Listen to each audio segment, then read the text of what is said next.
Welcome back to Sage Connections. Today I'm joined by Alex Nedeljkovic, a professional NHL goaltender, and we are talking about what it really takes to make it to the highest level of professional sports. In this conversation, we talk about Alex's journey from youth hockey to the NHL, the sacrifices and challenges that come with pursuing a dream at an elite level, and some of the lessons he learned along the way. We also discussed the unique mindset of a goaltender, what game day looks like behind the scenes, the importance of recovery and taking care of your body, and what fans may not realize about life as a professional athlete. Whether you're a hockey fan, an athlete, or simply someone working towards a big goal, there are a lot of insights in this conversation about discipline, perseverance, and performing under pressure. I really enjoyed this one, and I think you will too. Enjoy. Um, at what age did you realize hockey could become something serious for you? Um, Probably right around, I would say like 14 or 15 years old. Um, at 14, I moved away from home and went from Cleveland to Detroit and played my last year of youth hockey in Metro Detroit. And then I played junior hockey for the Plymouth Whalers starting my 15, 16 year. Um, which was been my junior year of high school. So maybe it was 16, 17. But it was like at then I was kind of like, all right, yeah, like I'm doing this kind of for real now. Like this is what I want to do. I'm having fun. But it didn't really click being like that this could be like a job for my life and a career till after I actually got drafted. And even after that point, it wasn't until I probably started turning pro and had played after like maybe midway through my second season where I was like, this is my life. This is what I want to do, and this is how I want to do it. So I don't know if it was just me being young and naive, or young and innocent, or just like me just loving the game and playing and enjoying it so much and not wanting to do anything else. Um, I just never looked at it or expected to do anything else. I just wanted to play hockey. Yeah. I mean, I think that's how most people would describe their journey if they're doing something, I mean, I kind of consider this creative. So yeah, some like if a musician or an actor or something along those lines as well. Like I think they just love doing that thing and can't see themselves doing anything else. Uh, Right. Yeah. So you described kind of moving away from home around 14. What did the road to the NHL actually look like? So, I mean, it starts way before that. My parents driving me to and from practices and games and tournaments on the weekends and private lessons and goalie schools and camps in the summers and the sacrifices that my parents made to let me do all these things and have the opportunity to practice and get better and work with coaches around the country, not just local ones. It all starts there. And then, like I said, I was playing. So in youth hockey, like there's different levels to it: the house league, rec league, and then travel league, AAA hockey. I, I'm not sure nowadays what it's exactly called. When I was playing, it was AAA. It was like the travel league and high level at youth hockey, and so I would play AAA, and then came up to Detroit, just switched teams essentially, and then from there I went and played juniors, like I said, for the Plymouth Whalers, which is a junior hockey league in the OHL. So most of the teams are based out of Ontario, with three now, and there's two in Michigan and one in Pennsylvania. But after that, you play, and if you're lucky enough, you get drafted at 18 or 19, 20 years old. You get drafted at any point while you're playing there, and I was able to get drafted my 18-year old year, and played two more years of juniors after that, and then turned pro at 20 years old. When I was 20, I turned pro that season, and played for a few different teams. I played in the American Hockey League for the first half of that year, and then I went down and played in the East Coast Hockey League the second half of the season, and kind of bounced around a little bit from there. And then my second third and fourth years as a pro was primarily in the American League with a handful of starts at the NHL level, sprinkled in those few years. And it wasn't until my fifth year I was able to get an actual chance at playing consistently at the NHL level. It was unfortunate due to, somebody had to get hurt in front of me, but that's the nature of the game sometimes, and opportunities come in many different ways, and this was one of them for me, and I just took the chance and ran with it and played pretty well. We had a really good team in front of me, and we just fell a little short in the playoffs.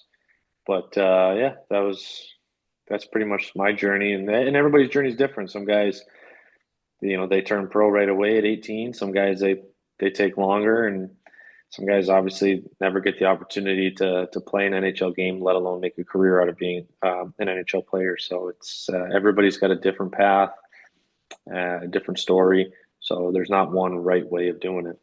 Yeah. Was there ever a point where you doubted whether you'd make it? I'm sure there were always times. Yeah, I don't think in like juniors or in like my youth hockey, I ever doubted it because I never, especially in youth, I never really thought of it as like a legit opportunity. It was always just a dream and kind of like one of those things that, oh, I'd love to play in the NHL. I want to play in the NHL, but I don't think the reality of like, oh, I can actually do that. Like, if opportunities and everything falls into place. So, but there were times, yeah, as a pro, it's frustrating. Like I said, I didn't have many opportunities in that second, third, or fourth year to play, and I felt like I was playing some pretty good hockey at that time. So it was kind of frustrating when you're having success and then you're winning at this level, but ultimately your goal is to play in the NHL. And when you're not given those opportunities or given an opportunity, it can be frustrating. And yeah, there was a point in time, I think in my fourth year where I just, I wasn't given the opportunity that I thought I had earned at the start of the season. And it was pretty frustrating. I had a slow start to that season. And I think a lot of it had to do with the fact that I was just kind of still caught up in not getting an opportunity. And it starts to weigh on you. And it's hard to really break out of that funk and move on and focus on today when you're just kind of worrying about all the negative stuff. Yeah, and I think we'll definitely get into kind of the mental aspect of the game, but what sacrifices do people not see when someone is chasing professional sports? So for me, I I didn't really have much of a social life outside of hockey growing up. I missed a lot of school days as a kid and through middle school and even parts of high school. You don't you have to sacrifice some school time there, like Thursdays and Fridays. I don't want to call them optional, but that's when tournaments always seem to be scheduled. They started on either Thursday night or Friday morning. So obviously my folks weren't too happy with me leaving school very often, but we would leave Thursday, most likely Thursdays after school if possible, so we could get in late at night to wherever we had to go, whether it was Detroit or Chicago or we've played in Boston or New York, like Toronto. So at that, when I was younger, the social side of things, like I didn't have too many friends outside of hockey in school or even in high school. My group of friends was always my teammates. So that was one, I guess. And then I didn't go to college either. Like I said, I was in juniors, so the juniors experience is a little different than school, I would imagine, but it's a unique experience in itself. Um, but then you also, you don't see family a lot. Like I said, I moved away at 14. So I grew up, I had to kind of grow up pretty quickly and mature pretty quickly on my own. And I still lived with the host family and a billet family till I turned pro. So I was still a little sheltered in that realm. Like I still had my billet parents taking care of me, making meals and stuff like that, like helping me out that way. But it is very different when it's not your mom and dad, being there every day and kind of helping guide you along. But if you're fortunate, like I was, to have some pretty special people in your life and supporting you and letting you in their homes, it definitely makes it a little easier in adjusting. And even now, in today's world, in today's life, for me as a, being in the NHL, you're on the road a lot. Um, I think when I played in Pitt and Detroit and Carolina, it was a little easier because the Eastern Conference travel is a little less demanding and less grueling, and it's not as long. Your road trips are maybe 4 or 5 days, and then you get to be home for a week and a half or so. Or there's a lot of like one and dones where we'll be there in the morning, we'll leave just for the night, get in, and then play the next day and fly home. And it's kind of like you just miss one day. Now being in San Jose this last season and getting to experience the West Coast travel, you're on the road quite a bit. When you go on the road, you're on the road for 4 or 5 days minimum. There's not a lot of one and dones where we're just going to fly to LA or Anaheim and back. We're kind of playing almost every time we leave, we're playing probably at least 2 games. And especially when we come out east, it's a minimum 4 or 5 game trip every time. So you definitely don't see a lot of family. And, we have 2 little boys now, 2 dogs, and, a wife that, they're very caring and supportive of me. And the sacrifice is more, it's more the sacrifices that they have to make and allowing me to do what I have to do. And in the summertime now, it's letting me go to I go to the gym, and I'm still kind of gone for a good chunk of the morning. I don't always get to see the little guy wake up in the morning. Usually I'm coming home and he's ready to go at 9, 10 o'clock when I'm getting home, and I'm just looking forward to eating breakfast and my first meal of the day. So it's little things like that. I don't think people really understand, especially in season when you're gone for 10 days at a time, and you're 3 time zones away, and you FaceTime, and it's not the same. You're not sleeping in your own bed, and when you wake up, like this year, I remember a couple times when we would travel east, and I'd wake up at 7, 8 o'clock and go down for breakfast, and I'm just kind of like I'm having breakfast with teammates, but I'm an early riser, so I'm sitting there by myself having a cup of coffee, and sometimes it's nice, waking up, yeah, and being able to see the family or have a cup of coffee with Emma or just hang out with the kids and see them, run around. I feel like sometimes you take it for granted and you don't realize how much or how special it really is to have a family like that that supports you and loves you so much. So Yeah. that's probably the biggest thing. I think it's interesting too. It was always fascinating to me that, especially in the United States, hockey is one of those sports that I think it's one of the only, you can correct me if I'm wrong, but I think it's one of the only sports where as you're making your way through, sort of the, junior hockey and all that, there you have to move away from home. I think other sports like football, basketball, people are playing it in their hometowns. They're growing up with their friends and family. It's not as big of a life-altering change to follow those, the path of those sports. But I also feel like, working with some other professional athletes, I feel like hockey players are sort of more grounded in some way. So maybe that experience makes you guys like that. What do you think? Yeah, I can think so. I think that might have something to do with it, right? When you move away from home, you have to adapt to a new lifestyle with a new family. If you're kind of moving, if your family is, if you're lucky enough to move with your family, uh, you have to, depending on the age, right? You got to get adjusted to schools and meet new people and whatnot. So I think there's some in some aspects, right? Like I think there's special players and instances where guys in other sports and football, basketball, or baseball, right, where they're traveling and getting opportunities elsewhere, and it's better for them to go here or there. But yeah, I'm sure it's probably a little bit more common, especially maybe the accessibility. It's not as easy to play, and I think for people to get into talking about hockey as opposed to like just going to the store and buying a basketball and going to the park and there's basketball hoops all over the place, or buying a football and just throwing the football in the yard with your friend or parent. You have to buy ice skates, you have to buy a stick, a helmet, you have to buy ice time.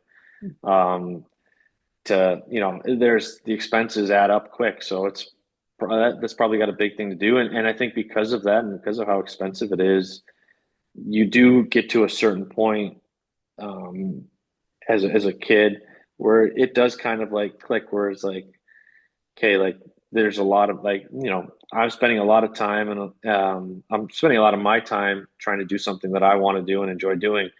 But my dad and my mom, they're the ones that are spending their hard-earned money and their time, their free time, which they had very little of, as I had three younger brothers and sisters.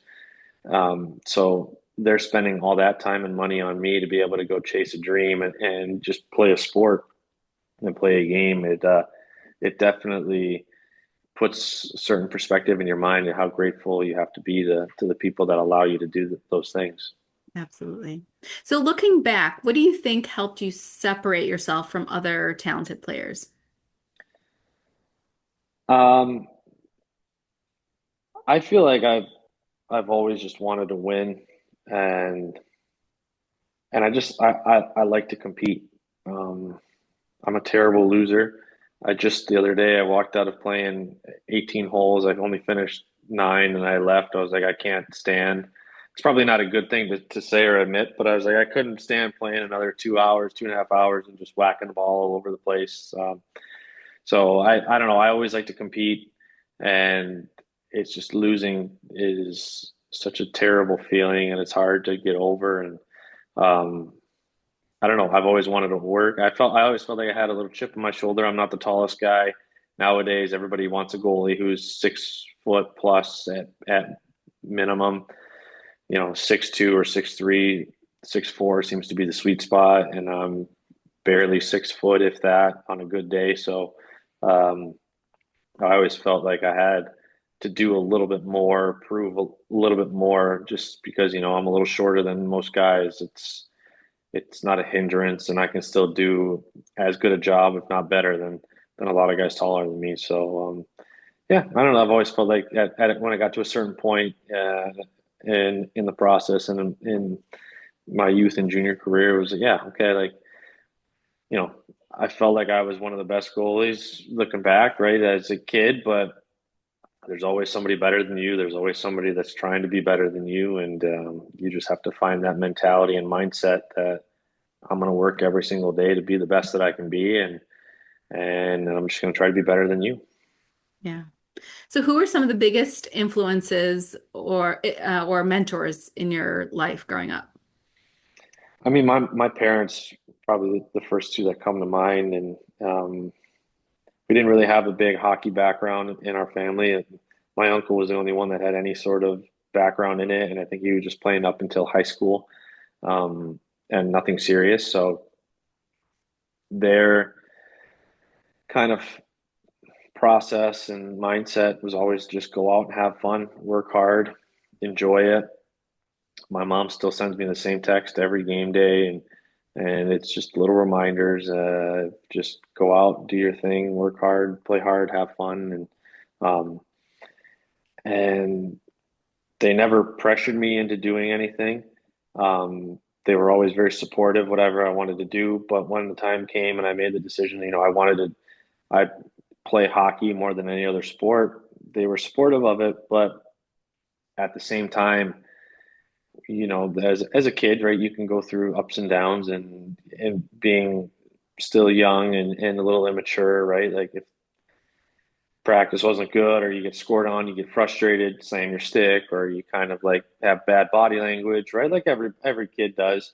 But it was those were the lessons and situations where my dad would kind of straighten me out a little bit, and that's where the coaching from him would kind of come in and be like, you can't slam your stick if you get scored on. Like you can't kind of shrug your shoulders and mope, or you can't look at your teammate and say, why weren't you there? Right. Like it's part of the game. You have to move on, find a way to move on. And that was probably the very basic, like mental part of the game and the sport. Right. And he probably wasn't even trying to or meaning to go about it that way. But now when you think about it, yeah, that's in any sports coach or sports psychologist you talk to, it's probably, yeah, like one of the main things that we talk about is you got to find a way to move on and work for that next puck and the next opportunity, no matter the result that just happened. So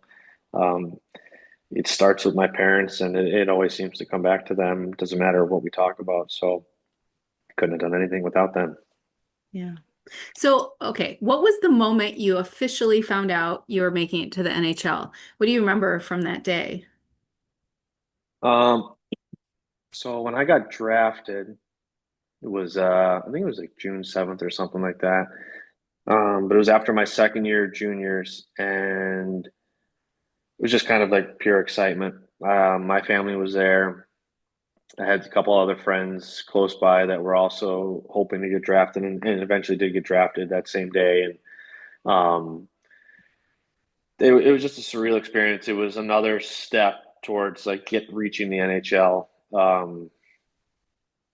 And I'll never forget that day, just how excited I was. And I think that was probably the one day that stood out.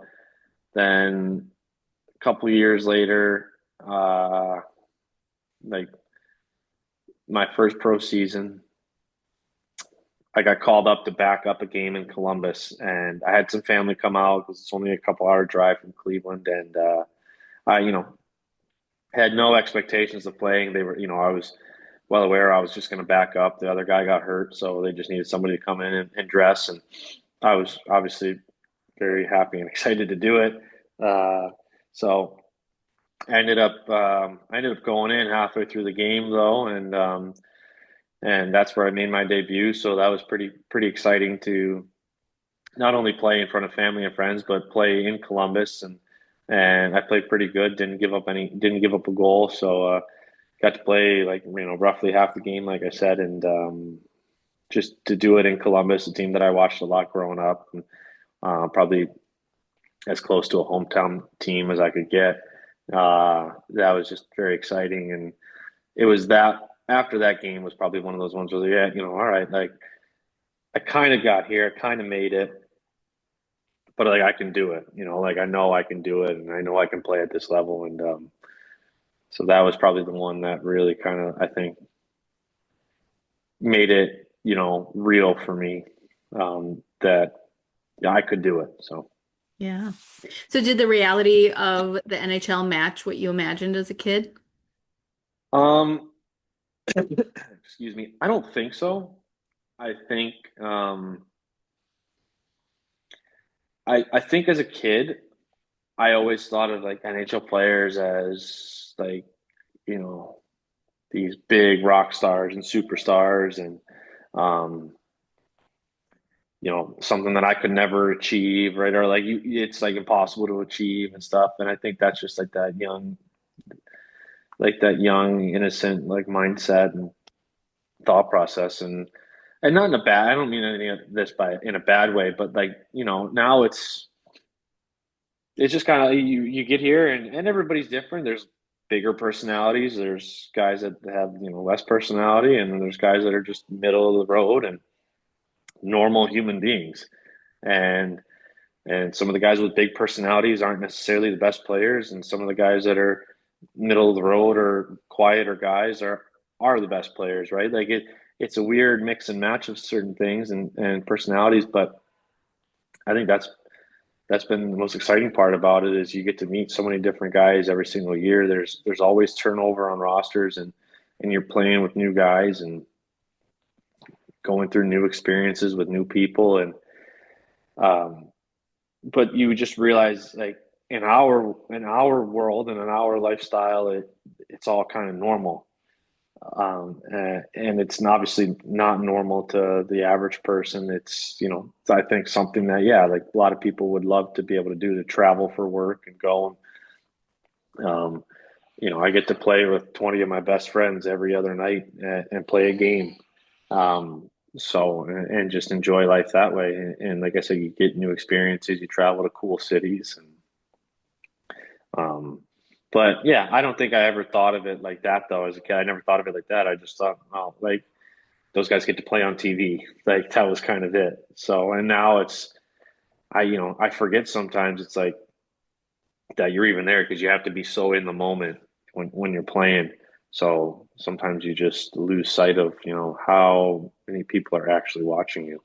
Yeah, I mean, I think we all, especially, I mean, in Detroit in the 90s, like we worshiped those guys, Iserman and the Russian Five and Osgood Draper, like all these guys, they were larger than life. And so when you see them around town, it was like seeing a walking, I don't know, Yep.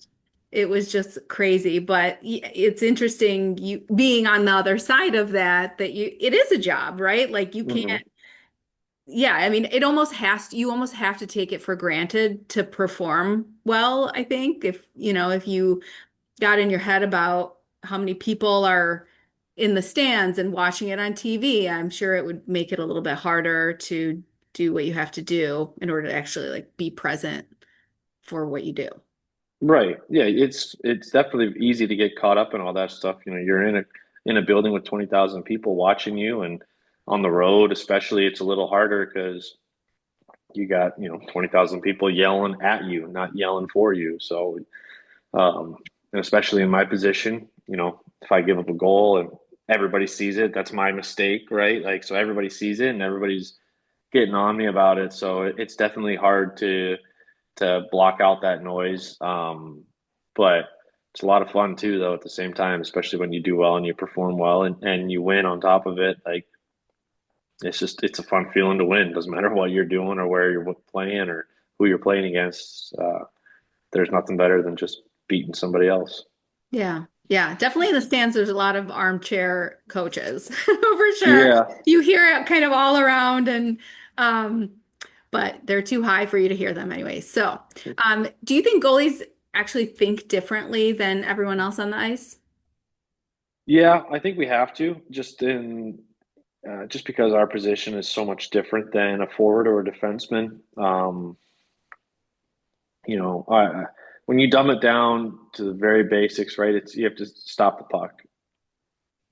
Doesn't matter how, doesn't matter when, doesn't matter how many times. Like you just have to stop the puck, right? But the game moves so fast now. Guys are so good and so smart. Like um, you have to also be able to anticipate and be aware of where everybody else is on the ice. And it's just, there's so many moving parts and pieces. And I think once you get in the D zone, guys tend to have the way that systems kind of are played now in the D zone, it's either like a zone type of system where, this winger or this forward or defenseman has like this area on the ice. And so you only have X amount of space to kind of cover and be aware of. Or the other one would be like man on man. So then you're just skating around with your guy the entire time. So two like pretty simple concepts, right? You usually probably only have like one guy to worry about, and whether even if he's got the puck, right, that's your guy to worry about. Whereas for us as goalies, we not only have to worry about the guy with the puck, but then there's four other guys on the ice that are trying to get open and create space for themselves to either receive the puck or create space for the guy with the puck so he can have a good opportunity to get a chance on net. So it's like it all depends, right? Like if the guy has a puck in what we call the slot or like a high danger area, obviously all of our attention is kind of focused on that right there on the puck. But when guys start to tend to skate away and move away from the net, that's where we have to find the ability or find the time to scan the ice and see where the other four guys are on the ice, because there could be two guys sitting back door, one guy's low, one guy's up high. Where's that puck going to potentially go to? Do I have a D man or a forward on this guy or that guy? Like that's just in zone when the play's coming at you from the other end, and you have to read. Okay, is it a 2-on-1? Is it a 1-on-2? Is the guy going to dump the puck? Is he going to try to carry it in? Is it a 3-on-2? Is it a 2-on-2 with a late guy coming in? And there's a lot of things to kind of take into account, and it all happens so fast. And I'm not trying to discredit anybody the other positions. I just think ours is a very unique way of thinking the game, and you have to analyze so much.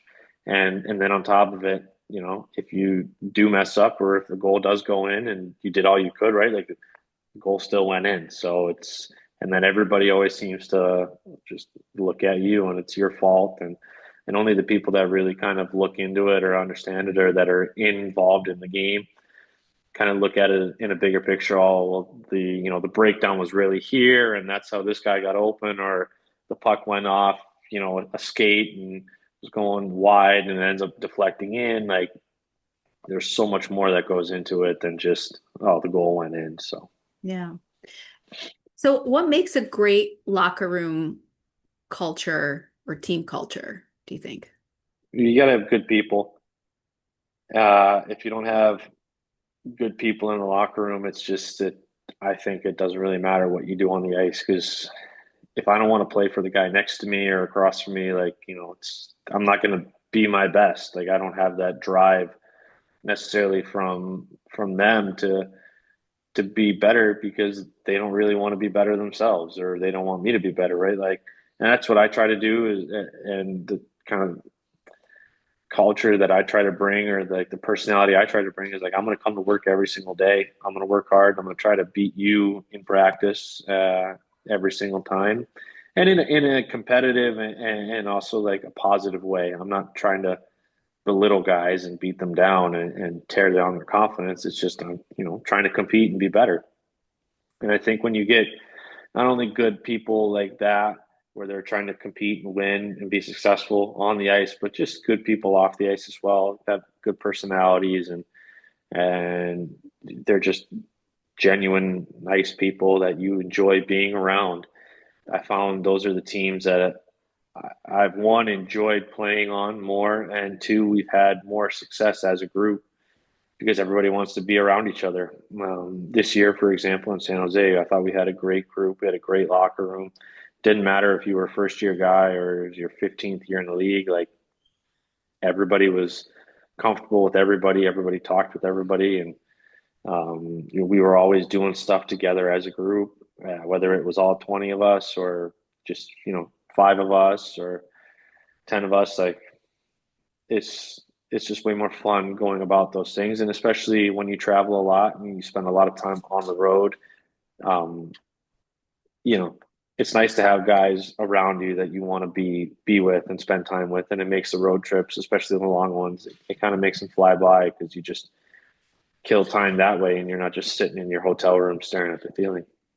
Yeah, and I'm sure the culture is also built from the top down, like from the organization standpoint too, right?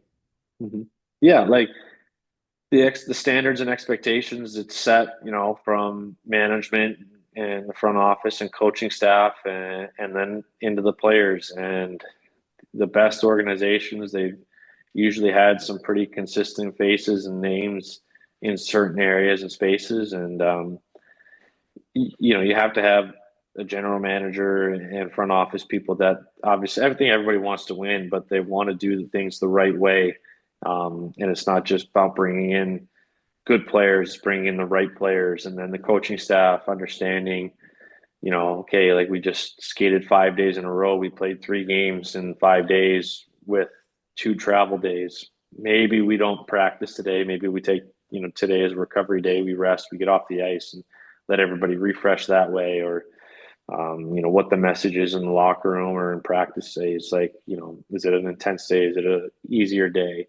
Um, but also holding everybody accountable in those days, right? Like, yeah, it could be, your best player that makes a mistake, but sometimes you have to hold that guy accountable. So you let everybody else in the locker room know it's not okay that, you know, so and so messes up and so plays a certain way. If all 20 of us aren't committed to playing a certain system, a certain style, and in a certain way, then we're not going to have success as a team, and it's going to be really hard to have success as an individual.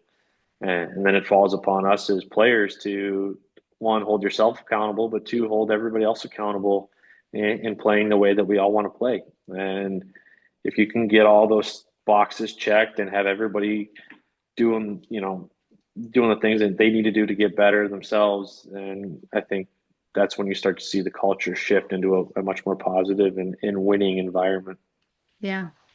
Okay, I'm very excited about this. I've never done a rapid fire round, so you're the first. All And right. so I'd love to go into this. Okay, ready? Yep, let's do it. All right, here we go. So, favorite arena to play in? Montreal, the Bell Center. Toughest shooter you faced? Um,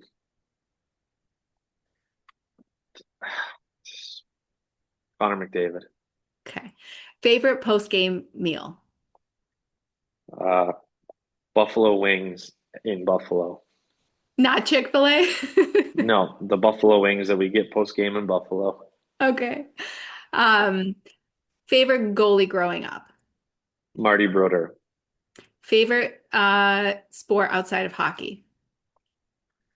I play a lot of golf right now, especially in the off season. But I love watching football in the fall.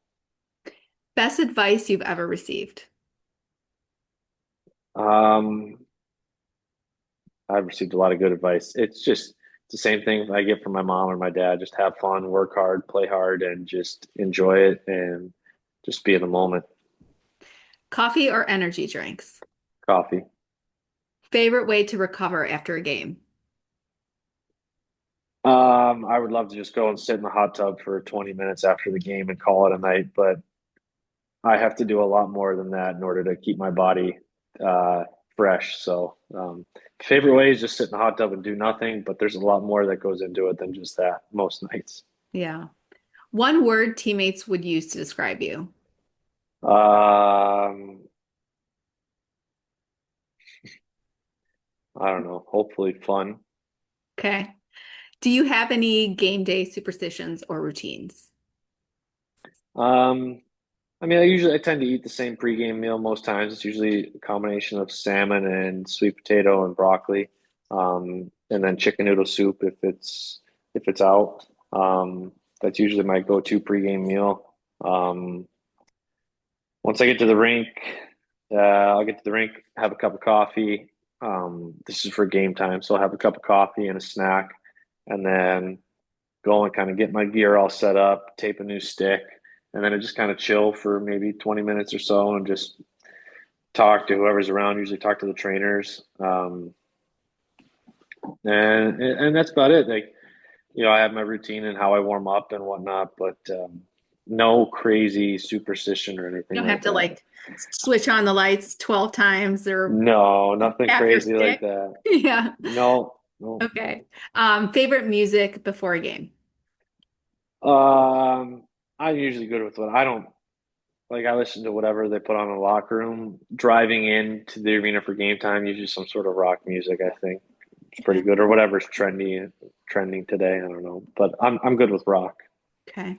If you weren't playing hockey, what would you be doing? Oh, I got no idea. That question's been asked so many times. I have no clue what I would be Yeah. doing with my life if I didn't play hockey. Yeah. And I feel like I've asked that of other professional athletes. I think this is how you get to where you are, is you literally wouldn't be doing anything else. There's plan A and that's it. There's Yeah. no plan B. Yep. Yeah. And one thing fans get completely wrong about hockey. Um, maybe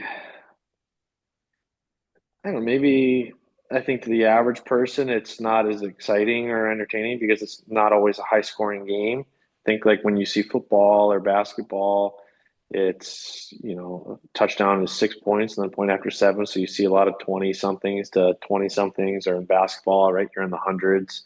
But I think that's just, because the point, like how you score points is different and the point totals are different, right? Like for us, it's just one puck goes in the net and then it's worth 1 point. There could be games like where they end up 1-0. But I think sometimes those games are the ones that are most exciting because you're on the edge of your seat and almost everybody in the arena knows, and even the guys on the bench and on the ice, they feel it like that. Whoever scores this first goal might win the game. So I don't know.